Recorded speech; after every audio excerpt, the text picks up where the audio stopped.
This week on the Virtual Skeptics, Bob has things to say. Eve is a homeopathic cure for boredom. Barbara goes bananas for hearing things. And Tim. Just Tim. Tim. His name is my mantra. Just the Tim.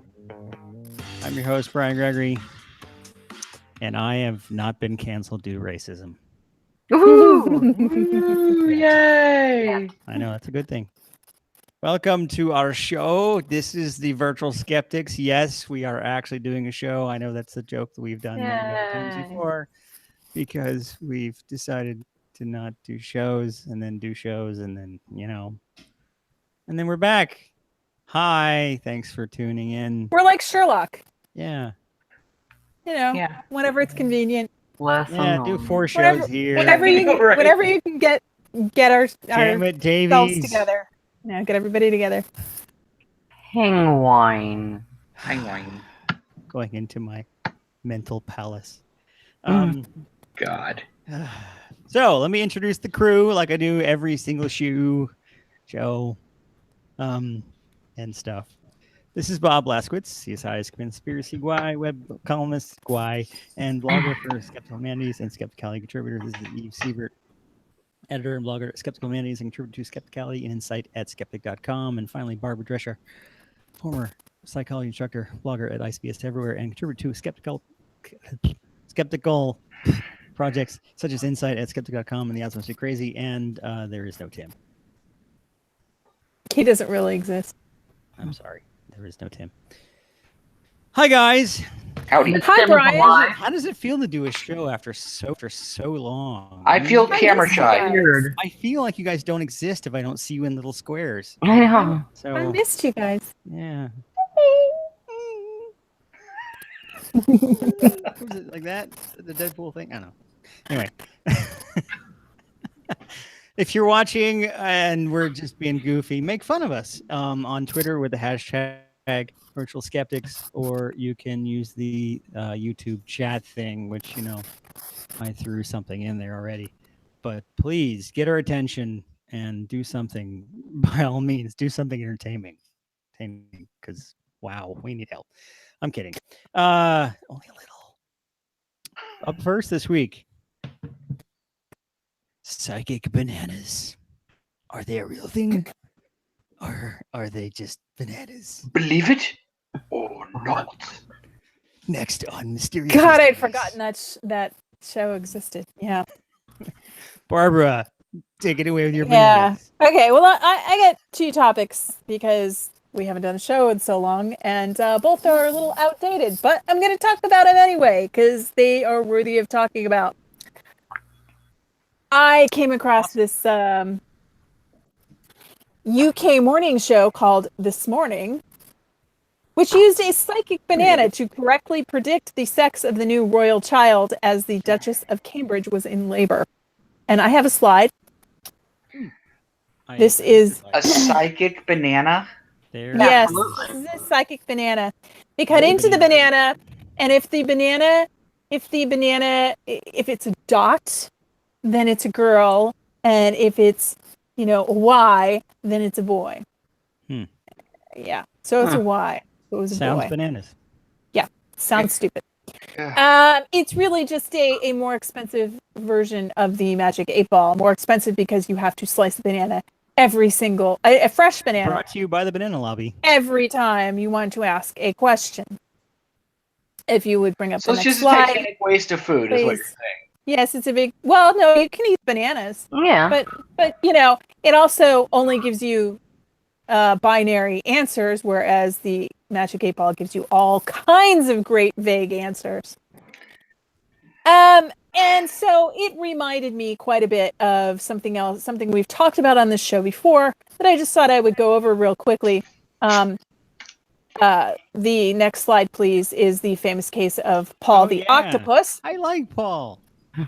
Paul correctly predicted the outcomes of 12 out of 14 soccer matches. Wow. But no systematic study was ever done before Paul died. And of course, octopi are very intelligent creatures and could probably take cues from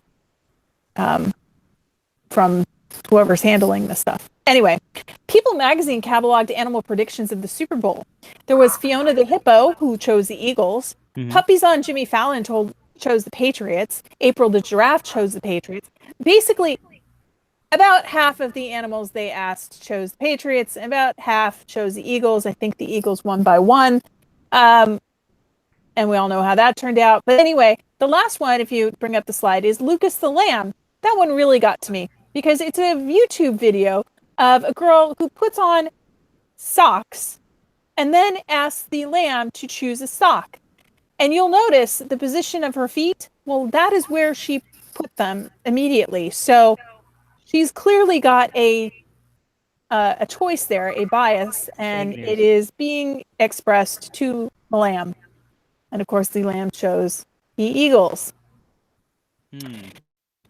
So these are like Ouija boards, you know. Has the paper been retracted by the little girl? The paper been? I didn't get that one. No, it's just experimenter fraud. Never mind. Oh, I'm sorry. That's not a little girl. Maybe that's what threw me. That is a grown ass woman. License for that is a woman. That is a grown woman. I'm sorry. It doesn't really look like a lamb either. It looks like a sheep. Well, she calls him Lucas Lamb. Yeah. It's very so cute. Many layers of suspect involved in this. She's definitely going to get her lamb sock license revoked. Yeah. And of course the socks are different too. It could be just that the lamb likes graphics of yellow. I don't know, more than he likes stars. I don't know. Foot that's closest to it. Yeah. The foot is closest to. I mean, she really. If you watch the video, I mean, she really kind of sticks her foot out there. It's just like, you want the Eagles, don't you? Don't you? Anyway, things like Ouija boards and animal predictions are easily influenced by the people conducting the trial. People often have an idea of what they want to hear. Random predictions, like the Magic 8-Ball, tend to provide only vague answers. And we'd all like to predict things because prediction is control. Okay, we may not be able to stop a storm, but we can prepare for it. So if we can predict what will happen, even if we don't have control over it, we still have control over our reactions to it. So that's why we like to predict things. But vague, unreliable answers, they just create superstition. So it's really easy to get sucked into it. Just ask Bill Shatner. Next slide, please. Hey, check him out. Yeah. That is a cool picture. I'm sorry. That's one of my favorite episodes of Twilight Zone there. If you haven't seen that one, you must. You must. They stop to get their car fixed at a diner, and he gets sucked into the rabbit hole that is the machine that spits out vague answers to his questions. But there's no monster on the wing, so. No, that's a different episode. This one's better than what is it? The Monster at 10,000 feet, I think it is. Yeah. Something like that. And I assure you, this one is not in Esperanto. No, it is not an Esperanto.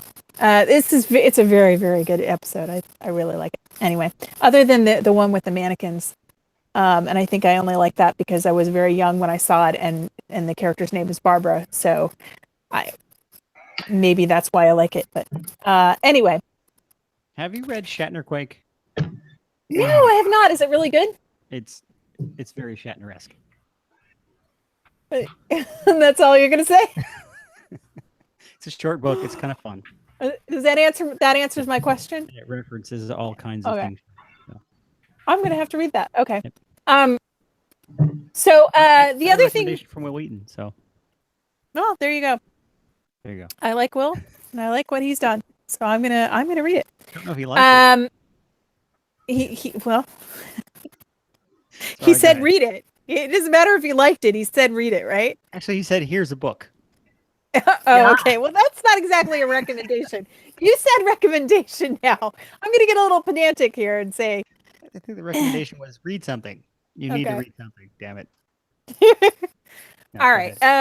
So anyway, there is another thing that I needed to talk about it because I can't let it go without talking about it. because it was so big. It was not as big as the dress, but it was still pretty big. Yeah. And then this is the Yanny versus Laurel. Unless you've been living under a rock, you know what I'm talking about. I'm thinking of moving under a rock. So, Brian, did we decide? Do you have any way to? I it all? didn't have time to prep it, so I don't have Okay. the audio clip, but I'm sure everyone Everyone has here heard it. Yeah. has heard it. Yes. So It's Laurel. there you go. Yeah. Laurel. 1, 2, 3. Yanni. Laurel. You said it Yeah. right. Yanny. Yeah. It's Yanny. Yanni. Yanny. Yanni. I One with think the devil. this Always is dead. all about the audio clip that made its way around the internet of somebody speaking the word Laurel.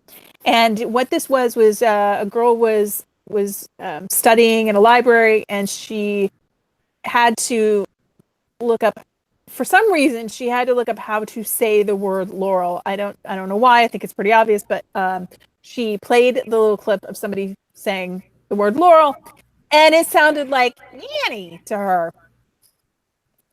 So she asked a few people, and people were hearing different things, and then she asked the internet, and of course the internet blew up because some people said Yanny, some people said Laurel, and It's that damn dress all over again. the damn dress. But it's not the dress. It is very much like the dress in the way that people behave, because some people see black and blue and some people see white and gold and blah blah blah. But in the in what's actually happening, it's not quite like the dress, because in the dress what we had was a blue and black dress that looked like it was white and gold in some situations to some people in a photograph, right?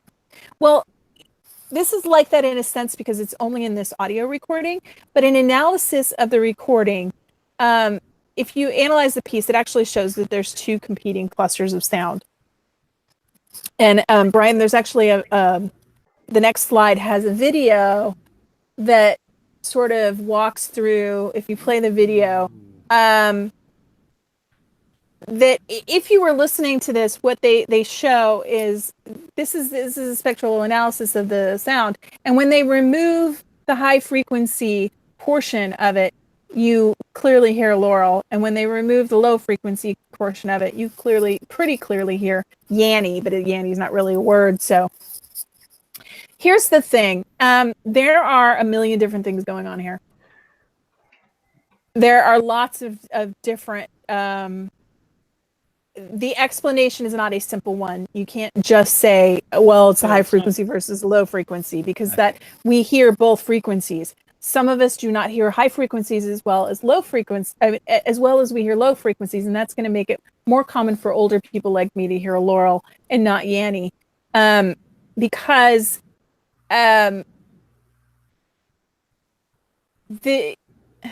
well, actually, let me backtrack a little bit.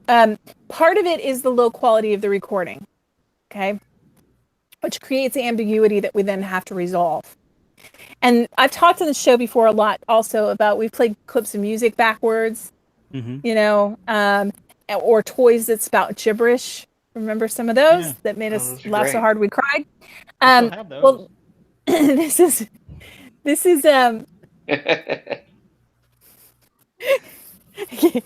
we're not going to get through the show, are we? This is, our brains have to resolve these ambiguity, these gibberish things into something. They have to make sense to us, and so we tweak the sound a little bit to make sense of it, and that's part of what's going on. Why we have to do it involves some things. In this case, involves some things like the recording itself. So the Yanny portion of this is high frequency and the Laurel is low frequency. And high frequency hearing loss is more common because the receptors are in the lower part of the cochlea. So those receptors are more likely to die. So for age-related hearing loss, it's more frequently high frequency that we lose. For those whose high frequency hearing is intact, the high frequency cluster may dominate. And for someone on Facebook, as somebody on Facebook pointed out, it probably doesn't hurt that Yanny sounds a little like a word. But for those whose high frequency hearing is impaired, the low frequency probably dominates. There's also things like context, and there's all sorts of other things about sound that I am totally unqualified to talk about. There's also the that are quality of involved. the equipment that you're using, or There is peculiarities. the because all quality. audio systems have a bias. I mean, especially if they're not high Yeah. quality, they're going to have certain frequencies filtered out just by the what you're playing it on. Yep. So, And some people on the internet actually talked about how they used different they played it through earphones and then through speakers, and and so they heard different things based on that. Yeah. There are actually a couple more of these things on the internet now. There's one that's Green Needle. yeah, I saw that one. That one was a little Yeah. freaky. That one was a little weird because they suggested that you think about the words, and it flips back and forth easily. Yeah. But that's probably something different. I mean, there's probably some different Well, it seems issues to me, involved. just from a technology point of view, that you've got lots of different pieces. You know, you have the reproduction of the sound, which is can vary. Mhm. We have variation in the sensors we use for sound. Yeah. Everyone's got a little bit different genetics, and then just history of us and how our ears have been damaged over the years, age by how much mileage we have on them, and then some very complex things about the sound itself. Yeah, and then also our interpretation of that sound can be biased by all kinds of things. So that's the pareidolia kind of thing going on as well. Yeah. Yeah. I've actually seen people who seem to think that hearing both sounds means that they are somehow cognitively superior. Well, everyone, or- it's the internet, and people are always looking Well, for I ways hear to make both, so themselves I feel must superior. somehow be more cognitive. I actually read somebody say that they were more cognitively flexible, and this is simply not what it is? true. Not in this case. Not You in the also- Well, case of the they're dress. using more You of their also brain or a something. Rick and Morty fan? A Rick and what did you say? I said, are you also a Rick and Morty fan? I've seen a few episodes. I was talking about the people who are Yeah. Yeah, cognitively bad. superior. Yeah. Yes. Hey, Bob. None of them are pickles, though. Yep, In fact, there's an argument. I Sadly. would actually there's an argument to be made that people who only hear Laurel are better at isolating the relevant sound because it is supposed to be Laurel, and that's probably not the case. But as long as we're making shit up, when it comes to illusions, this is not an illusion. It's not technically an illusion. And anybody know why it's not technically an illusion? I don't think I know the definition well enough to answer that question. Well, in an illusion, you're misperceiving what is actually out there. And this is just And that's not true. These sounds are both there. It's you not might an not illusion. perceive them at the same time. I'm calling semantic bullshit, Barb.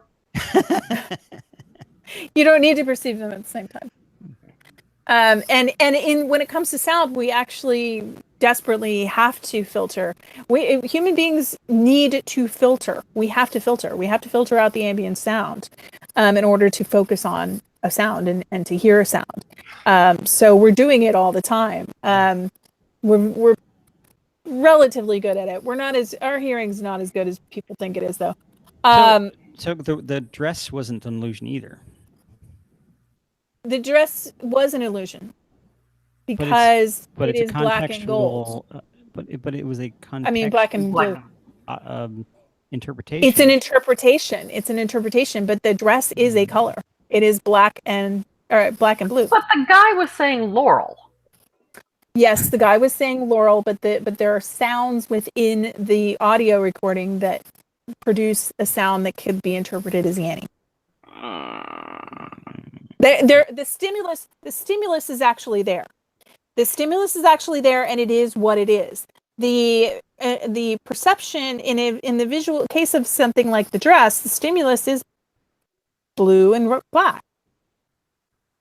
But the actual color of the video I'm watching is determined by the monitor that I'm watching it on, and the auto contrast of the video.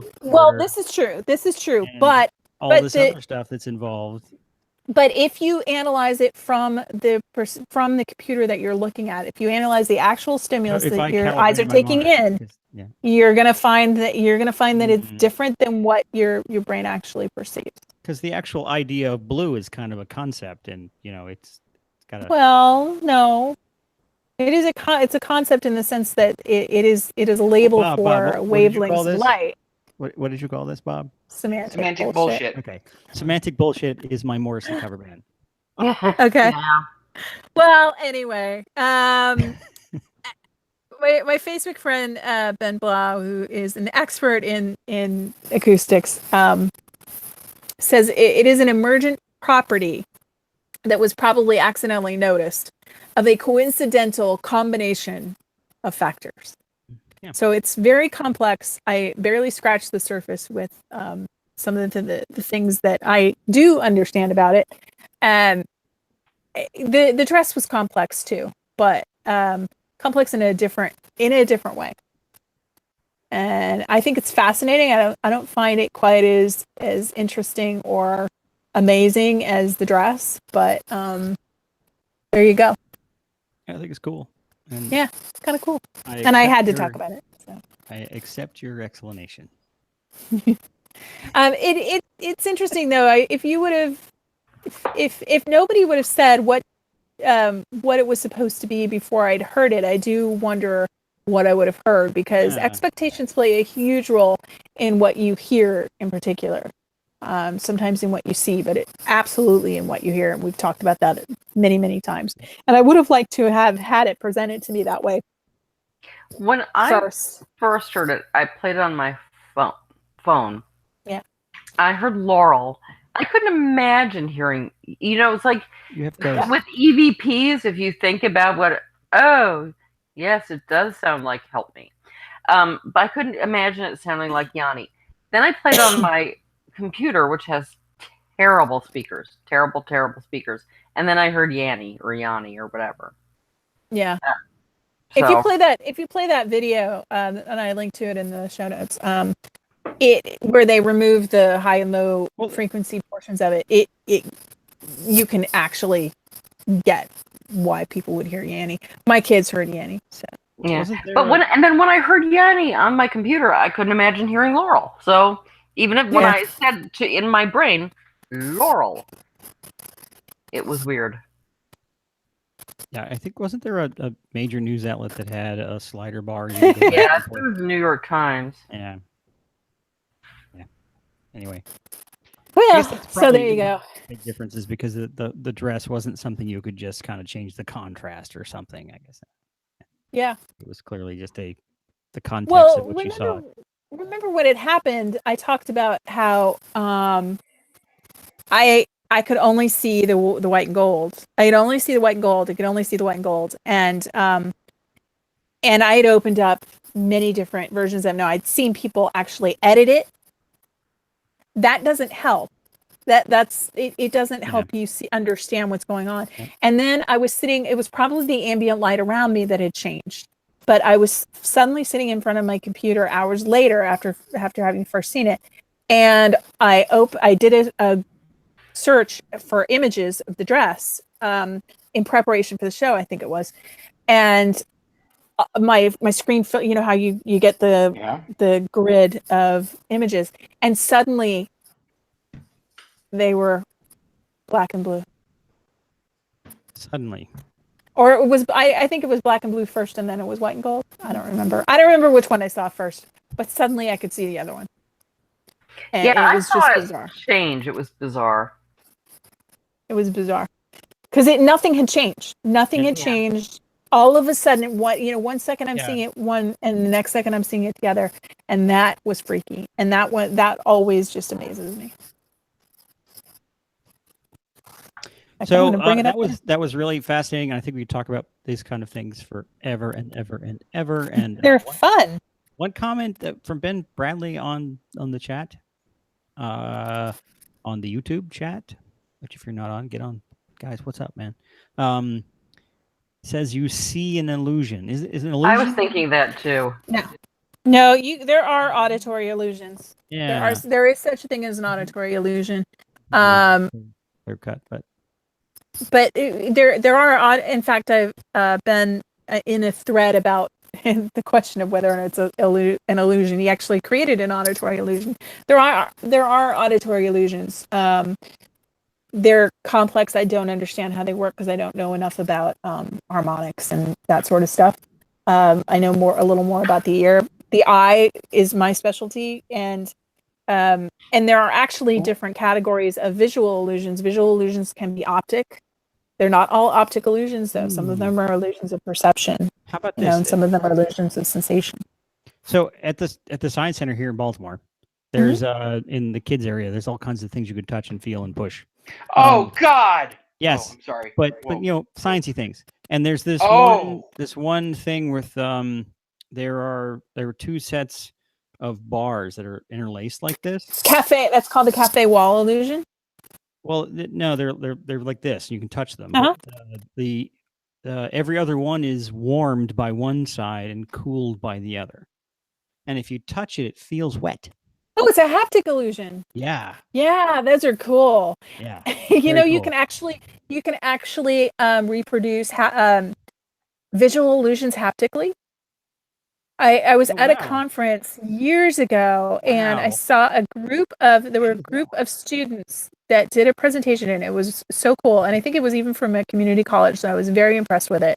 And what they did is they taped out some of the classic illusions. I think the Ponzo illusion was one, and anyway, they taped it. They put them out in sandpaper tape, and they blindfolded people, and they had them, you know, feel it, and then you know, ask them the questions, and the illusion held. And of course, it was probably because they were visualizing it, but it's just fascinating. That would work. But yeah, this is different. This is an actual haptic illusion where it's the feel of something different. But it sounds like the cafe wall illusion. Yeah, that's cool. Very cool. Okay, moving right along since that was fascinating, and we could go on forever, but we got other things to do, man. Come on, keep up. Bob's next, and he has things to say. All I know is that there are things, and he needs to say gonna them. damn well say them. I think. My God. So I think we need to, Ben also. I had a hard time deciding what to do this week. I mean, if you could bring up the first image, the president has been throwing out conspiracy theories faster than toilet paper roll. throws out rolls of paper towels to the relatives of dead Puerto Ricans. Next image, I considered doing an update on the Pizzagate theory because Eve and I went to Comet Ping Pong Pizza with JD Mack and had lots of pizza. Was it served by child slaves? No, not even one. So yeah, that was fun. That was a bucket list type of thing for me. I thought that I might bring up the next image. I thought that I might do the Russian expat journalist faking his death yesterday, only to show up at a press conference with a story about how he and Ukrainian intelligence were trying to draw out Russian assassins. But honestly, the mechanism by which that could possibly be true eludes me. I don't know how faking your own death could do that. I don't know. I thought about talking about the next image, Roseanne's ongoing conspiracy-laden meltdown on Twitter, in which she brought up. Done yet. It's ongoing, in which she brought up George Soros conspiracy theories, which accuse him of being an actual Nazi and marrying off his relatives to the gone insane Clinton family, as well as what she calls a disinfo MK Ultra classist narrative, which is new to me, but would suggest that the famous chemical mind control experiments are somehow working on mass consciousness. I don't even know that. Next image. I thought about doing the fact that RFK Jr. Seems to think that his father was killed by Tamarisol. What? He doesn't think Ciaran shot his dad. And he thinks Marisol causes autism. Mercury, Therefore, yeah. Bob did a thing. I did funny. It was complex and required some back knowledge. Okay. I'm not sure back knowledge is a word, but I used it. Background knowledge. That's what I wanted to say. The Congress passed a bill that was signed into law this week, the Right to Try bill, national legislation that lifts protections from that keep terminally ill patients from being exploited by quacks. Like, if you could bring up the next image. Right. Oh, shit. Did you skip something? I did skip something. You didn't put something in. Yeah, that's fine. Don't worry about it. Next this one. is always relevant. Well, yeah, he buries the bullshit needle really, but so does the next guy, Stanislav Brzezinski. Is that relevant? Yeah, who, by the way, is currently ripping off the family of a young girl in the UK who has a brain tumor, and it's unfolding exactly as predicted in the comments to the stories. Anyway, there's no shortage of topics this week. Critical thinking never sleeps, and therefore neither do I. I was just waiting for Eve to yeah. no, I'm afraid that you nap quite frequently, Blaskowitz. Yeah. Right. Did you actually decide on anything to talk about? I did. Oh, God. I'm going to talk about people who don't know what they do not know. Well, a person. Well, an actress. Well, she's been in movies. Oh, well, God. Michael Bay movies. Is this from? Bring up the next image. No. It's blank. Next one. Okay. There we go. Megan Fox is an idiot. A colossal, empirically veriflossable, all of this applies. subnormal, yes, self-important dolt with moldy, especially foolish cottage cheese between her ears. And we need to stop making idiots famous because it's killing us. Also, someone glued her ass to a tree. She did that to herself because she's a fucking idiot. All right, so Megan, who studied acting at Juilliard. Oh wait, hold on. Studied actors from Juilliard and asked them what's Juilliard. Okay. Has starred in nothing I've ever seen. She was in Transformers, where she played. I have no idea. She got a start in a Mary-Kate and Ashley movie, which I somehow missed. And she's gone on to do bigger things, like playing the chick in yellow from the Teenage Mutant Ninja Turtles reboot. And why is she famous? Because pretty. Yeah. Yeah. She stars herself. She's really she really doesn't have much of a movie career. She's basically her own publicist, and I think that's what she consists of. It's just ego. Anyway, Megan is an autodidact, so she doesn't know what that means. And now the people at the Travel Channel have seen fit to give her a TV show, an archaeology show on TV where other things could be, like shows where Americans visit other cultures and are forced to drink lizard mucus, like the locals, who actually don't drink lizard mucus, but they just like fucking with the Americans while they're in town filming. Is she tortured? No, nothing. I'd pay to see that. Is it like Fear Factor, but she does it willingly? No. Because I'd watch that. The show would be titled Myths and Mysteries with Megan Fox, and will be broadcast. She doesn't have to go very far, I guess, for mysteries. And it will be broadcast directly into my nightmares. In an interview with Deadline, Fox, who was nominated for the 2009 Alliance of Women Film Journalists Award in the category of Actress Most in Need of a New Agent, explained her credentials for starring in and producing a show where I'm pretty sure she's going to go to exotic places and look at things she does not understand. She said, quote, "I would describe myself as a seeker. A seeker is someone who is never content to have obtained enough knowledge. History only gives us a one-sided view of the truth. That's something." I imagine she sounds like this. What? That's something. That doesn't even make sense. Oh. That's something Yeah. I know from personal experience. My own history has been rewritten by other people who had a vested interest in changing the narrative. I haven't spent my life building a career in academia, so I don't have to worry about my reputation being rebuked by my colleagues, which allows me to push back on the status quo. So much She of our said that? history so much of our history needs to be re-examined. Still not as bad as what Steven Pinker said about scholars of the Enlightenment, though. So That's true.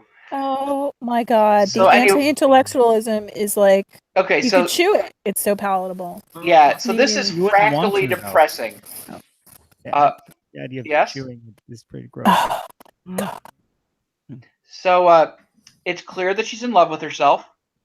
I can't tell if it's ignorance or arrogance or yes, but she equates tabloids with the practice of history, which I'm guessing is kind of hints the way of the show. She sees expertise as a liability when it comes to discussing things knowledgeably, of a very common perspective in fringe nut jobbery. or seeking, because obviously Yeah. you can't seek if you know stuff. Yeah. Does she Oh know my where the God. library is? Because, she's You like, No, mean- she's stuck in a tree. She's You never mean seen a that would only- library. The That would only library. give you history, Brian. oh, okay. I'm just wondering if she- History lies. The one thing Only that she gives us does, one side of the story.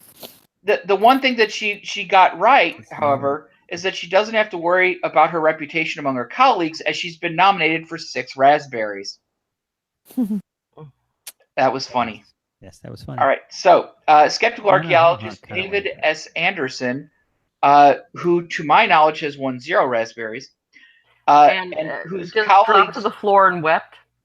and whose colleagues shamefully hold his work to standards, has made a public offer to the producers of the show, but has heard nothing back from them.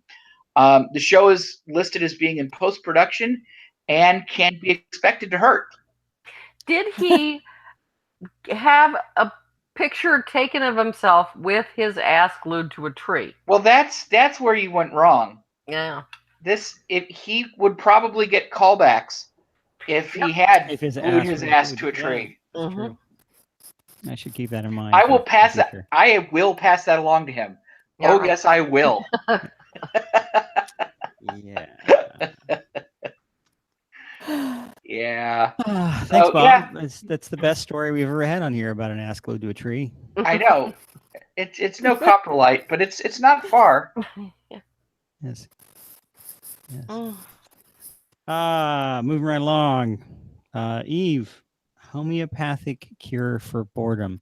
Yeah. I'm guessing electrocution. Mm. That was just, I had No? to come up with No, I something guess to it say, was- and that how was do you shake weeks that? ago I when I guess came up with that introduction. Shake that in water. Anyway. Okay. So, what do you get when you combine homeopathy, anti-vax lunacy, and megadoses of vitamin C? Gwyneth Paltrow. Yeah. That's good. What That you was get good. Good Is- answer. a protocol for treating autism spectrum disorder that I will call shitting out the autism. Much better.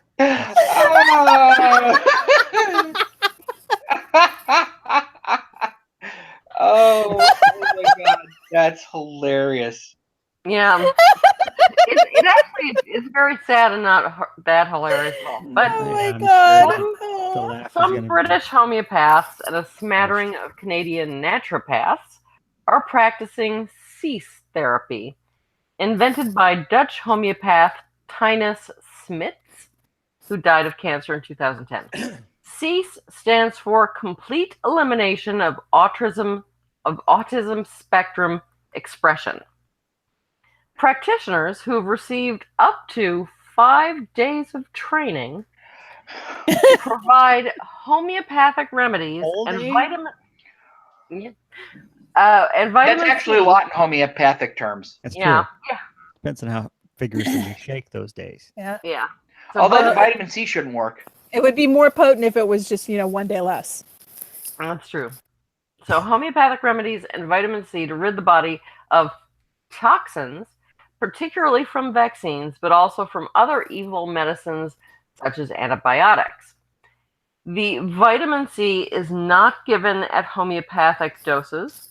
It's not even given at recommended doses. Instead, the dosage exceeds recommended guidelines.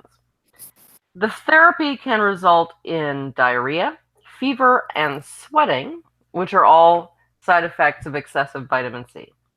These symptoms, however, are not a cause for concern, according to practitioners. They are a sign that the toxins are being purged. Mhm. Jennifer Houtman, a homeopath who practices cease, says, quote, generally speaking, in homeopathy, discharge can be a good thing.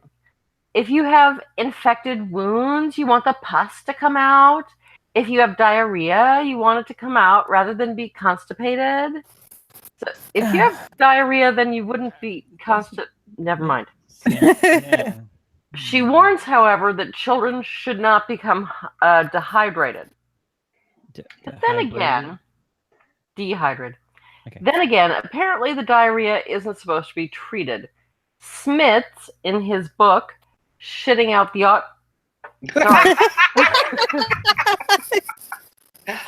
Autism Beyond Despair, homeopathy says all kinds of detoxification reactions may occur. Fever, he says, should not be treated with medication as it's a healthy reaction of the organism and not a disease! Exclamation point. Eliminations like diarrhea, flu, expectoration, and bad smelling and cloudy urine should also be left alone because they are part of the healing process. Oh, God. Yeah, he gives, and to some extent, fever sometimes should be allowed to run its course, but everything else still bullshit. He gives an example of the importance of not treating these clear signs of illness. A child he treated had diarrhea, which, he says, relieved his system so much that his autism almost disappeared instantly.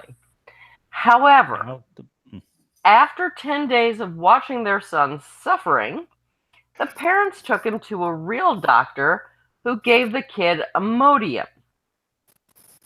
This, according to homeopath Smits, was a disaster. Quote, almost immediately the child had a setback and became autistic as before. The diarrhea was a perfect detoxification for his bowels and brain. He shit his brains out? Yeah.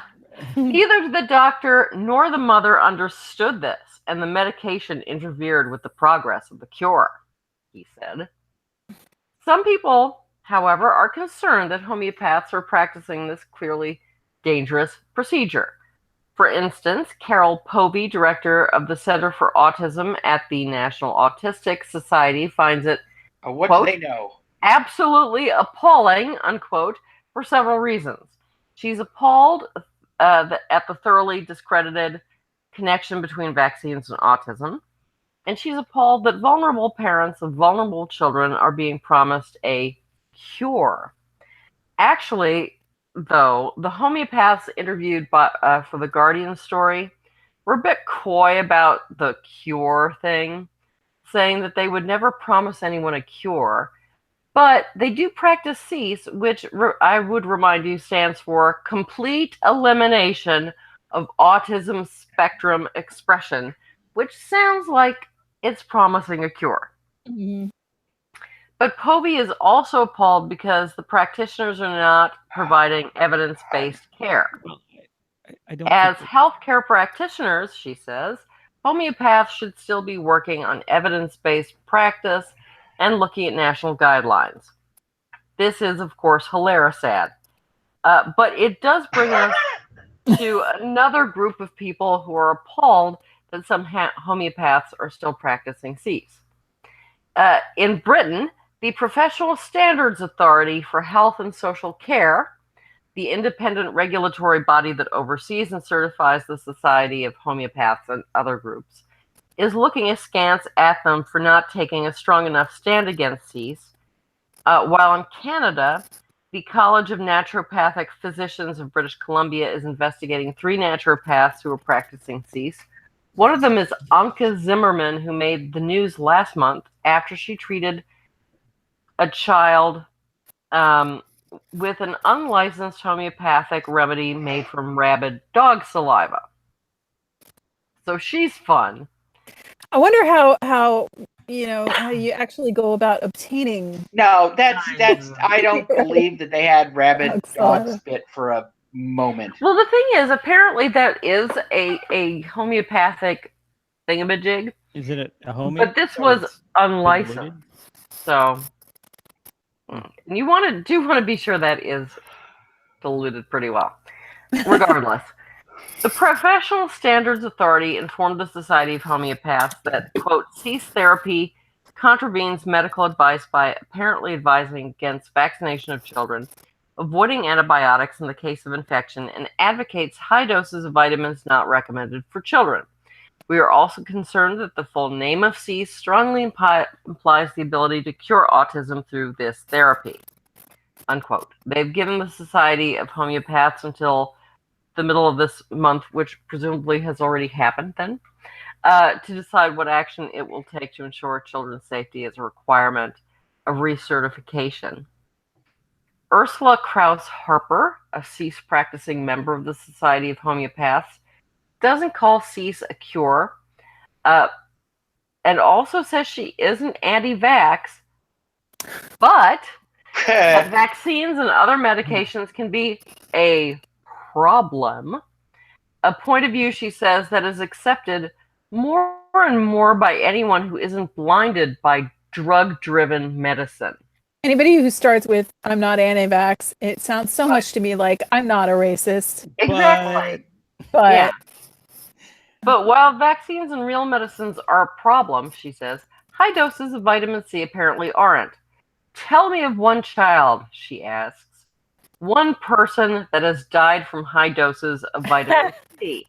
When your body has had too much of it, it will produce diarrhea. Then you lower the dose and the diarrhea will stop. Except, of course, as we've seen, Smith's at least was willing to let the diarrhea to go on for quite a while. 10 days of diarrhea can be very bad for a small person. And over the long term, megadoses of vitamin C can be even more damaging. Linus Pauling, of course, thought it would cure pretty much everything, including cancer and heart disease, but it apparently can damage cells, possibly even promoting cancer and heart disease and other problems. So, to be clear, in order to detox the body of one of the greatest medical breakthroughs of all time, practitioners are using something that can be genuinely dangerous in high doses over long periods. And homeopaths, whose entire batshit crazy worldview revolves around the awesome power of absolutely fuck all, are using megadoses of a real substance to cure a condition that's not curable. So, my question is, when are the Irony Olympics? Well, it's pretty clear what the complete elimination is about. Yeah, that's all I have to say. That's true.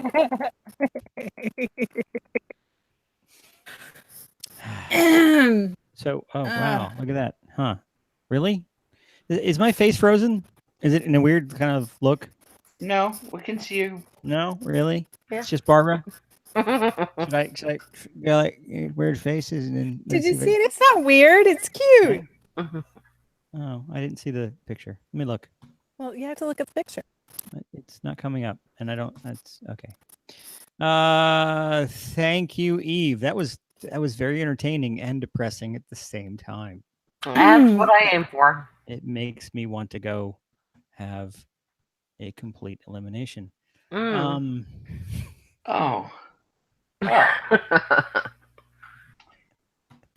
Anyway, so wrapping up the show with a little thing. Did anybody even? I forgot to mention that there's a movie playing behind me, and if anybody can recognize it, they should mention something, and I will call you out. Nobody is Nobody's the movie just nerd that you are. But I want to do this real quick. I think I have a couple of quick videos. It's been a long time since I've done these things. And there's a blank slide, and there it is. So try to imagine the dramatic music behind this. Do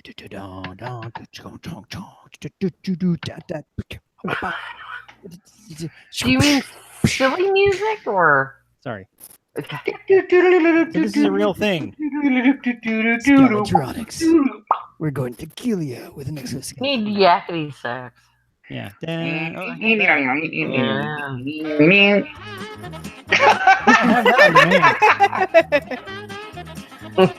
Anyway.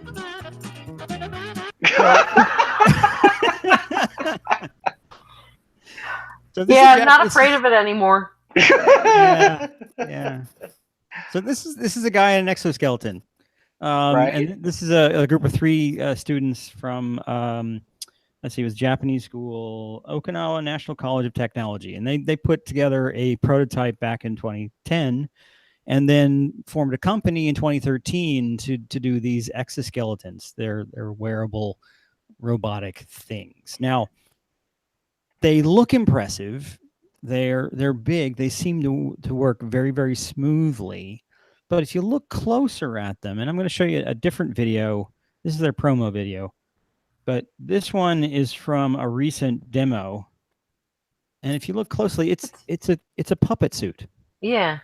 The legs are stilts, and they only bend where your knees bend. The arms don't really have. I mean, they have some elbows, but they're mainly just if you draw your arms in, they don't really have articulation. I've got no strings on me. Yeah, and they have hands that kind of mirror the hands that they have, but it's I mean, and this is actually their selling point. It's entirely mechanical. There's no electronics in this, which has an advantage because it gives you almost immediate fluid motion, but it also doesn't amplify your strength. So it's just a puppet. It's just a costume. Now it's really cool and looks impressive, and I'm sure there's all kinds of neat things you could sell and do this kind of thing with. I'm sure the same kind of technology is used for stand large and you can costumes. have your arms out, Yeah. and you can squeeze your hands. Yes. And if you've seen large costumes at like amusement parks or in particular shows, I'm sure they use similar kinds of technology where they just amplify through mechanical means your natural movements. So all your balance and all that stuff is done because you're still human. There's no electronics involved, but it's still very, very cool. And these guys are very, very clever. And if you see one of these things, it is not actually an exosuit; it's a puppet. So don't be afraid of it. This one won't kill you. And well, it might. And but if it you do it's accidentally murder kill if it does someone, kill you. yeah, you can't blame it on the. Yeah. So there you go. That's what I have this week. The other thing, I think I might have mentioned this before. There was another demo of the Boston Dynamics mini spot that came out this week because they're ramping up to start selling them next year, or you can actually go buy one off the shelf. And soon they'll be all over the place killing people like they were in that Black Mirror episode we all love. So I guess we all know what Boston Brian Dynamics. wants for Christmas. Yay! I want a robot dog to play with my real dog. What's the list price on that sumbitch? You know, they haven't said anything about that yet, but I'm sure that it is beyond really our cheap. means. Yeah. I will have to Kickstarter buying one. Or was it? Is it GoFundMe? Yeah. Do a GoFundMe page, and then we can all share playing with them. Yeah, I would have to crowdfund to keep on. Real dogs. Yeah. Those are nice. Real dogs won't bring you a beer. Well, some of them will. What? Some will. Yeah, that's true. Anyway. Some of them walk around with with it brandy tied to their collar. Yeah.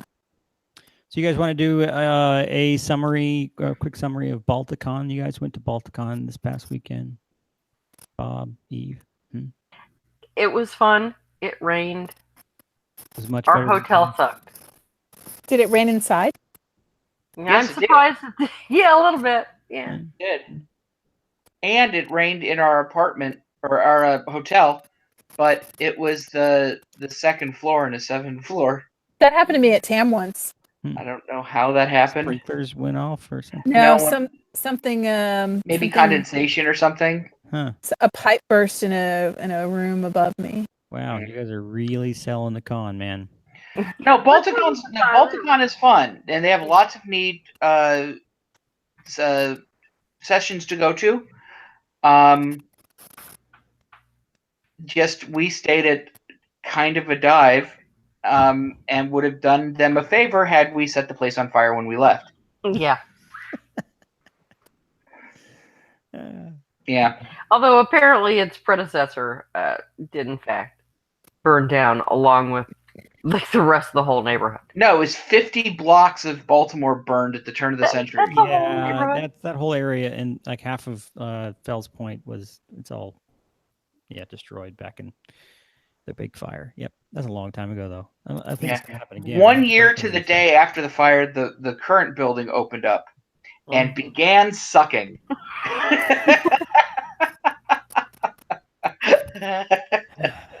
That's true. I looked that up. So JD Max in the chat, and he's asking about Comet Ping Pong. So he must have missed your comments earlier. Oh yeah, Comet Ping Pong. Go for the child pornography, but stay for the pizza. The pizza's really good. There's also ping pong. There is ping pong in the back. Yeah. Yes. I've been there a few times, and I like it. There's also a really cool bookstore next door. So Yes, we Yes, heard we've heard tell about of the bookstore. Yeah. anyway,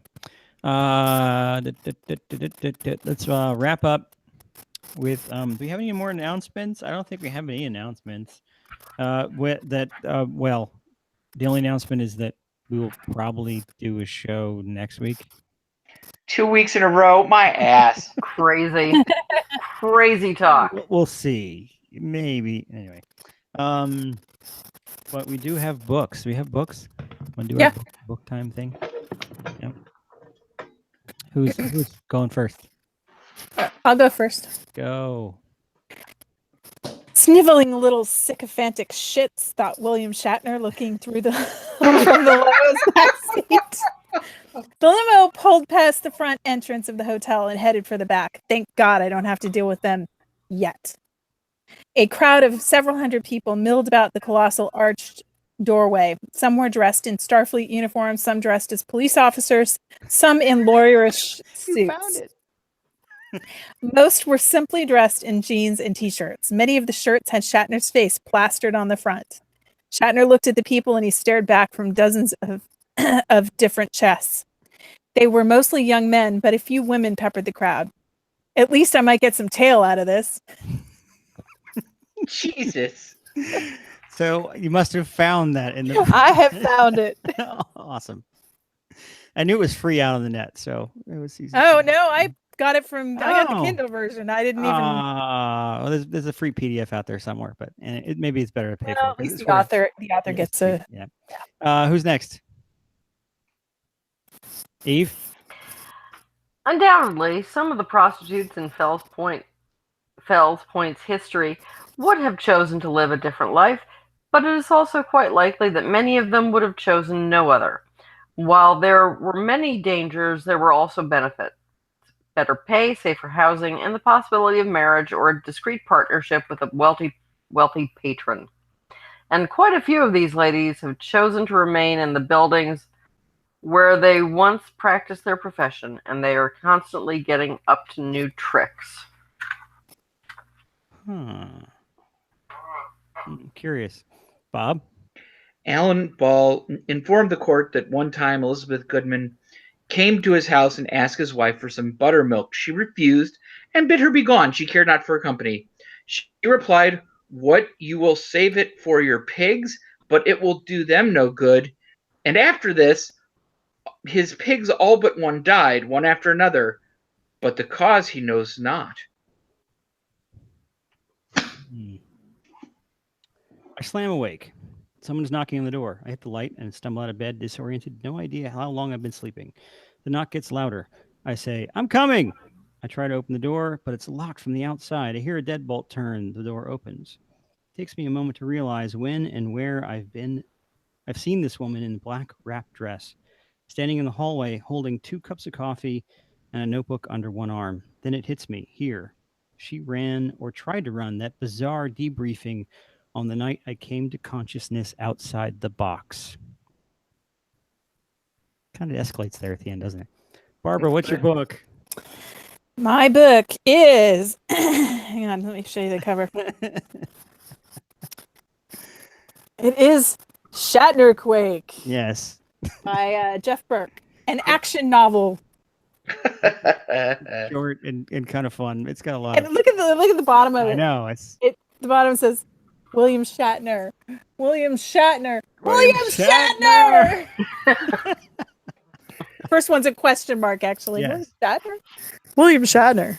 William Shatner. And, yeah, when you get to the part where you. Yeah, well, we'll talk about it after you read it. Eve. Haunted Fells Point by a couple of ghost hunting people. One of many that are available, yes. Yes, Ghosts of Baltimore's Waterfront. Does it talk about the horse you rode in on? I don't know. I read a novel, like mystery novel, where that was involved. That was probably actually the title. Yeah, it's a well, that's the name of the pub that's there now. Or Yeah. bar that's there now. But it was supposedly the bar where Poe was before he died. Yeah, this does not have an index, so wouldn't know. Well, you know. Anyway. Bob, what's yours? Witch Hunting in 17th Century New England, a documentary history, edited by David D. Hall. It's not that exciting. It's a library book. It is a library book. Wow. It's the only thing near me. You're not Megan Fox. So many ways. Mine is also a library book. See, look, there's the little thing on there. Fiction. CRO. It's a book called Dark Matter. Dark Matter. Yeah, I've seen that. It looks really good. Yeah. I haven't really fully got into it yet. So far, it's been intriguing, the idea. I mean, it's got a bunch of reviews in the back of people I respect their opinion, including Andy Weir. Yeah, I started the audiobook, and I hated the narrator, so I had to get the hard copy. Yeah. Oh, okay. Sometimes the narrators are just like, I can't get past this guy's voice. Yeah. So I have to read I've had that. the book. But it's been interesting, and I like the concept, and it seems to be accelerating. So I'll let you know if it's worth reading. There you go. Did anybody get the movie? I don't think so. Should be easy right now. Yeah, people probably weren't paying attention. Anyway. Hold on. I'm looking. Yeah? There's nothing on Twitter. Nothing on. No. Nobody guessed the movie. But so you know. Is it Inner Space? No, but it is Dennis Quaid. It's Dennis Quaid and Meg Ryan. I get like half credit, fuckers. That narrows it down to like 50 movies, I think. Yeah. Anyway, 1988. I don't think they did that many movies together. Yeah, I think they only did the 2. But they were in. But they were married. Movies so. in the late 80s, they were in tons of movies. So this one is called DOA, and he's dead the whole movie, but not dead the whole movie. Well, he seems to be. He can kiss aroused. Yes, he can kiss pretty well for being dead. Anyway, watch the movie. It's great. I liked it. It's based on an older movie, which was also I hear is good. I haven't seen it yet. So. It is good. Yep. I've got them both. I guess that's it. And we've gone over time, so I'm gonna wrap up. Thank you all for watching. Wow, I guess the crowd kind of builds up. We haven't done a show in so long. We get a lot of people show up because like, hey, I missed it for 3 weeks. I'm gonna see what the guy. Just as crappy as last time, but we'll see. Now, the logo. Anybody else want to add something real quick? 5, 4, 3, 2. Okay, logo, music. Turtle Skeptics in construction of what'stheharm.net, Skeptical Communities, myself, ICBS Everywhere, and Dental News. Our logo is designed by Sarah Mayhew at sarahmayhew.com, and our theme music is by Musicant and used for the Commission. I have no idea why the music's doing that crap. Do you have an explanation of why things went yellow behind you? Yes.